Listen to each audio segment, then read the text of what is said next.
I have a friend named Scott, and Scott almost died a few years ago because of a clogged filter. The heat had stopped working in his house, and Scott's one of those guys who thinks that all he needs is a YouTube video and a toolbox and he can fix anything. It's a dangerous way to live, as it turns out. He's armed with his YouTube tutorial and a few tools, and he walks down to the basement to address the fact that the heat is out in his house, and somehow he fixes it, but he doesn't know how he fixed it. And if you fix something and you don't know how you fixed it, did you really fix it? But it's working again. The heat is flowing, and he feels pretty good about himself, thinking that he saved a few $100 on a repair call. What he didn't realize, though, was that the furnace had apparently shut itself off for a reason. The reason was the filter, that thing designed to catch all the dust and debris, was completely clogged. And when a filter gets completely clogged, there's safety sensors that shut down the system to prevent something dangerous from happening. And somehow Scott's not sure how, somehow he bypassed that whole problem, and he got the furnace running again, never changed the filter. In fact, he doesn't think he ever changed as long as they lived there. But that system couldn't breathe. Carbon monoxide started building up, and that's silent, it's invisible, it can be deadly. Around 2 a.m., his wife wakes up feeling a little disoriented, splitting headache, and she tries to wake up her husband, tries to wake Scott up, and he doesn't wake up, not right away.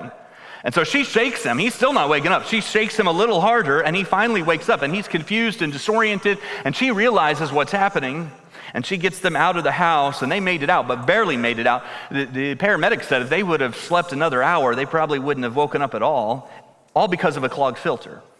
A filter needs to be checked regularly, but it's one of those things that we tend to overlook, we don't seem to have time for, or we think somebody else will do it.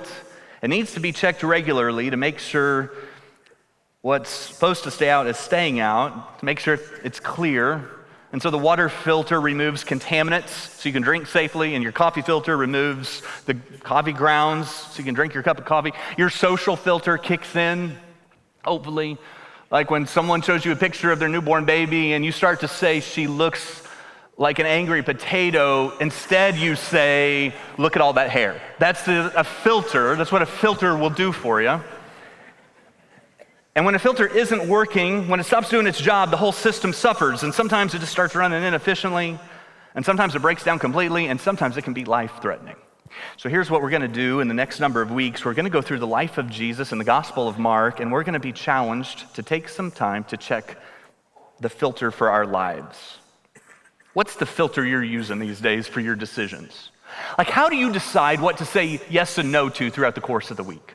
What's your conscious approach to making decisions, to filtering your commitments?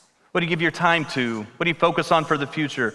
What's the filter you use for your relationships, for your emotions, for your words, for how you see yourself? What filter is working in your life?